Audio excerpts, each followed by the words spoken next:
શ્રી વલ્લભાધીશ કી જય, ગિરિરાજ ધરણ કી જય, શ્યામ સુંદર શ્રી અમને મહારાણી કી, શ્રી ગુસાઈજી પરમ દયાળ કી, શ્રી ગોકુલ નાથ કી જય, દાવ દયાળ કી જય, श्री नवनीत प्रिया लाल की जय, अपने माथे विराजता सेव्य स्वरूप की जय, बधाई वैष्णव ने जाजा करी जय श्री कृष्ण, जय श्री कृष्ण। गई काले सत्संग में गया, खूब आनंद आयो। पहली बार एवी जग्याए गया कि जेटला वैष्णव था 50 के 40 બધાના ઘરે ઠાકોરજી બિરાજાય, કોઈ વૈષ્ણવ ઠાકોરજી વિના નહીં. અને પછી જે એ લોકો અરે ઠાકોરજીની વાતો કરવાની, વ્રજની વાતો કરવાની, કુંજની વાતો કરવાની, એ જે આનંદ આવે ને એ અનુભવવાની વસ્તુ છે. અને કોઈક જગ્યાએ એવી ભરાઈ જાવ કે 40-50 જણા હોય, એમાં 2 કે 3ના ઘરે ઠાકોરજી બિરાજતા હોય બધા બ્રહ્મ સંબંધી. અને પછી બ્રહ્મ સંબંધી હોય એને ગળામાં પાછી કંઠી તો ના હોય, એલર્જી છે, વાગે છે, ગરમીના હિસાબે હમણાં જ કાઢી નાખી. મેં તો લાવો બતાવો, ધારયતી ધર્મ, તમે ધર્મને જાળવશો તો ધર્મ તમને જાળવશે. તમે જ ધર્મથી વિમુખ બની જશો, મા બાપથી તમે અલગ થઈ જાઓ લગ્ન કરીને, પછી તમે એમ કહો કે અમારા મા બાપની સેવા કરવી જ પણ તમે કેવી રીતે સેવા કરી શકો? સાથે તો રહેતા નથી. અને પાછા એમ કે ના અમે તો અઠવાડિયે 2 વાર તો ખબર કાઢવા જાય છે. એના કરતાં પાડોશી સારા, રોજ ખબર પૂછે અને કલાક ન દેખાય એટલે બૂમ પાડે, કાકા માસી શું કરો છો, અવાજ કેમ નથી આવતો? તો હવે કોણ વિમુખ ને કોણ સન્મુખ? અને પાછા આપણે પૂછીએ તો કે વ્યવસ્થા માટે જુદા છે. મા બાપની વ્યવસ્થા તો કે સાથે અમારે ઘર નાનું પડતું હતું. 7 દીકરા ને 4 દીકરી હોય ને તો એક રૂમ રસોડામાં મા બાપને ઘર નાનું ન પડવો મારવાલા, એ ઉછેરીને મોટા કરે. પણ 3 રૂમનો ફ્લેટ હોય ને એમાં મા બાપ ભેગા રહે ને તો એમ કે અમને નાનું પડે છે, તમારું મન નાનું છે. એ જ વસ્તુ પછી તમારી સાથે નહીં થાય. પેલા વૃદ્ધાશ્રમમાં એક માજીને મૂકી હોય, હવે 20 વર્ષે દીકરો આવ્યો તો કેવી રીતે ઉછેરીને મોટો કર્યો,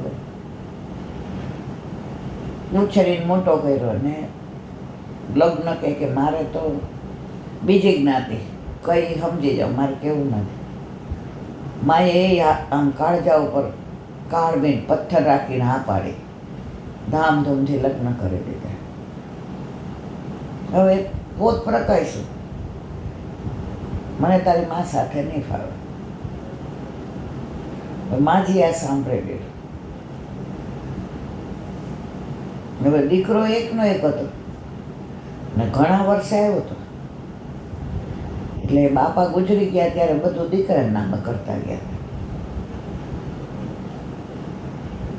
એટલે ફરીને આવ્યા પછી દીકરાએ કીધું, મમ્મી હું તને રોજ 2 ટાઈમ વૃદ્ધાશ્રમમાં મળવા આવીશ, તારા બધા પૈસાની ને વ્યવસ્થા કપડાની ને રોજ હું ફ્રૂટ ને બધું દઈ જઈશ, દવા ને બધું. પણ મીનુને તારી યાર નથી ફાવે. કે ભાઈ મીનુને અમે ભેગા રહ્યા જ નથી, અમે તો હજી તો એ 4 દી થાય છે. હવે 4 દીમાં એને ખબર પડી ગઈ કે મારી યાર નહીં ફાવે. ભાઈ તને મારી યાર ફાવે છે, પણ પછી મીનુને ના ફાવે એટલે માં સમજી ગઈ કે 4 આંખો મળી અને 4 દિવસમાં 4 દિન કી ચાંદની ફેર અંધેરી રાત. તો કે ભાઈ મારે વૃદ્ધાશ્રમમાં નથી જવું, આ ઘર મારું છે, હું રહીશ, તો બીજો ફ્લેટ લઈ લે. તો કે ઘર તો મારું છે મમ્મી. કે જોયું તો પુત્ર પ્રેમમાં આંધળા બનીને એના વરે મકાન નાના નામે કરી દીધું. માજી સમજી ગયા હવે કોઈ રીતે હારો વારો ના મૂકવા ગયા. માજીને તો એટલો અહંગરો લાગ્યો દીકરાનો, કારણ કે આટલા વર્ષે આપ્યો હતો અને આવી રીતે ઉછેરીને મોટો કર્યો. ધામધૂમ અઠવાડિયા પછી માજીને એટેક આવ્યો એમ, એટલે લખવા લાગ્યો, પેરાલિસિસ થઈ ગયો. છેલ્લે બોલાવ્યો કે ભાઈ હવે આમનું કંઈ કહેવાય નહીં, આવી જાઓ. મમ્મી તારી છેલ્લી શું ઈચ્છા છે? એ કે ભાઈ આ રૂમમાં અમે 4 જણા રહી છે, એમાં પંખો બગડી ગયો છે તો નવો નંખાવી દે. તો કે હવે તારે તો આજ કે કાલ, શું જરૂર છે પંખાની, ખોટા ખર્ચા છે ને. એ કે ના ના હું તો આજકાલમાં વહી જઈશ, પણ તું આવીશ ત્યારે તારે જોશે ને તારાથી ગરમી સહન નહીં થાય. જાતા જાતા દીકરાના સુખનો વિચાર, પણ આમ સનાતન સત્ય કે આજે તું મને મૂકી ગયો, કાલ તારો દીકરો તને મૂકી જશે. એનું કારણ એ છે સંયુક્ત કુટુંબ ભાંગી ગયા છે.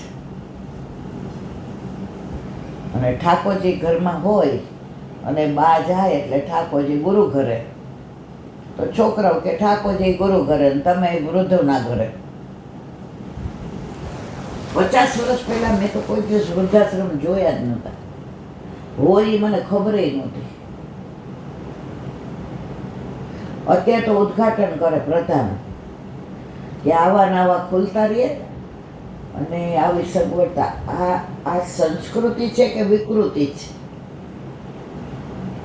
આ સમાજની વિકૃતિ. ધર્મ ગયો છે ને પછી હું સનાતન ધર્મની વાત કરું છું. હું પુષ્ટિ માર્ગની કે શૈવપંથીની કે શાક્ત ધર્મની વાત નથી કરતો, હું હિન્દુ ધર્મની વાત. આપણી સંસ્કૃતિ નથી, આપણી વિકૃતિ છે. આજે મારે પુષ્ટિ માર્ગ સિવાય ન બોલવાનું હોય. મારા ઘરે આવે ત્યારે કોઈક આવો કિસ્સો આવી જાય ને ત્યારે હૃદય દ્રવિત થઈ જાય મારું. એટલે એ જ વિષય મનમાં ઘેરાતો હોય, ઘોળાતો હોય. એટલે અત્યારે એ જ મનમાં આવી ગયું. આ નગ્ન સત્ય છે આપણી જિંદગીમાં, પણ આ યુવાનીમાં ન સમજાય મારા વાલા. જે મા બાપે 25 વર્ષનો કર્યો તો તું 25 વર્ષ તો ભેગો રાખ મારા વાલા. ઓલી આવીને 4 આંખ મળીને 25 દિવસમાં તાર જુદું થઈ જવું છે.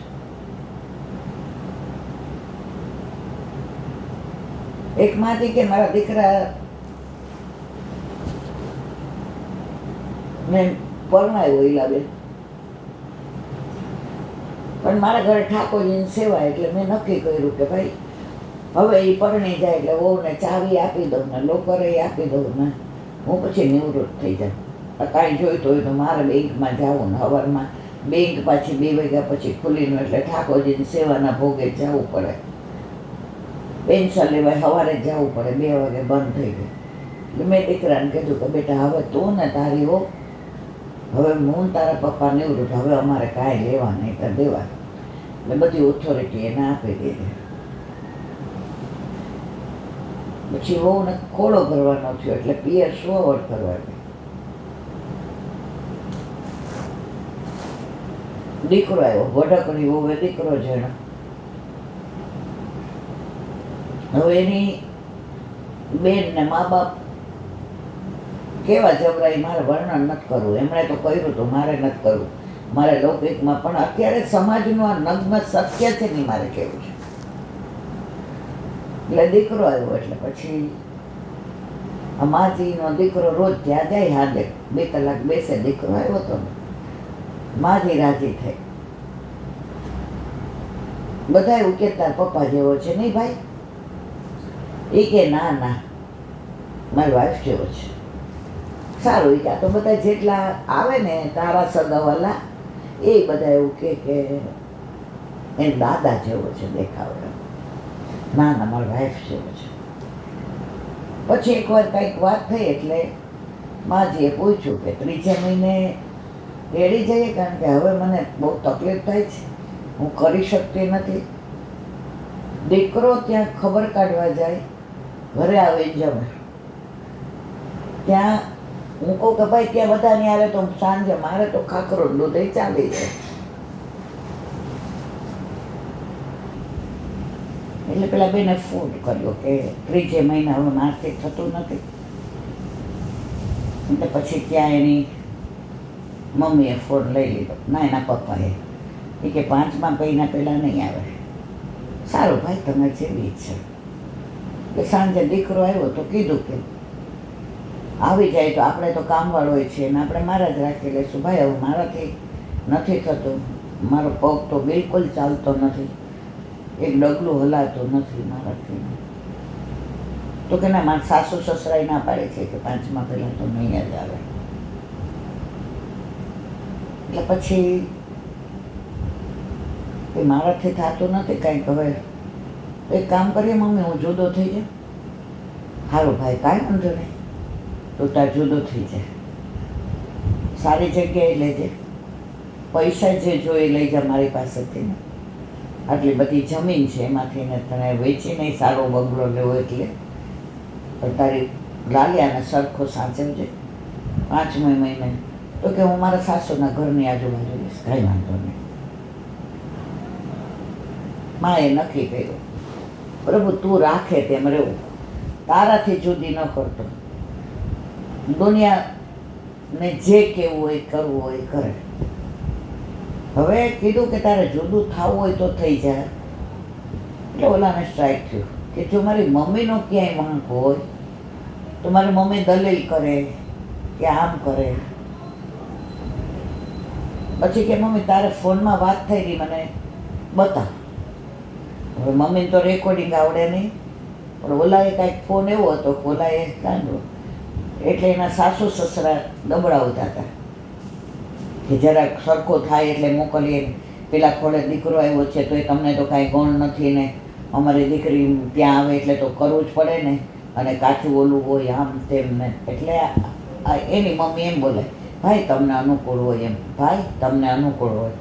ઓલા છોકરાને થયું કે મારી મમ્મી 10 વાર બોલી કે તમને અનુકૂળ હોય એમ, અને આ તો મારી વાઈફ, મારા સાસુ સસરા ને મારા સાળી બધા એકી શ્વાસે મારી મમ્મી દબડાવ જ કરે. ત્યાં જઈને કહી આવ્યો હું જુદો થવાનો. હવે એ લોકોને તો થઈ ગયું, એ લોકોએ ચડાવ્યો હતો કે તારે જુદું થઈ જવાનું આમ તેમ. હું આજે નહીં, કાલે નહીં, ક્યારેય જુદો થવાનો નથી. અને મારા વાઈફને 3 મહિને મોકલવા હોય તો ભલે, નહીં તો ભલે અહીંયા રહ્યા. 3 મહિને આવી ગયા અને બધું બરાબર થઈ ગયું. તો જો મારા વાલા દીકરો જ બરાબર હોય ને તો વૃદ્ધાશ્રમ હોય જ નહીં. આ વિષય મારો નથી, પરંતુ આજે કોઈ આવીને જે આમ છેડી જાય ને પ્રશ્ન, તો મારા મનમાં ઘૂઘવાતો રહે. તો મારે એટલું જ કહેવું છે કે ઠાકોરજી તો જ રાજી રહે, ઘરમાં મા બાપ પ્રેમથી રહેતા હોય અને તમે પ્રેમથી રાખતા હોય. હવે એક નાની વાત, ગ્વાલિયરમાં ભાનગ્રહ કરીને એક રાજા હતા, એના દીવાન હતા ખડકસેન. હવે એ ખડકસેનને એવું કે સાધુ ને સંતો ને વૈષ્ણવો જે આવે એની આગતા સ્વાગતા કરવી, એને રાખવા, એને વસ્ત્ર દેવા, એ જાય તો એને ખર્ચી દેવી. અને દીવાન એટલે બધાય પૂછે કે દીવાનનું ઘર ક્યાં? એટલે બધાય બતાવે કે અહીંયા જો.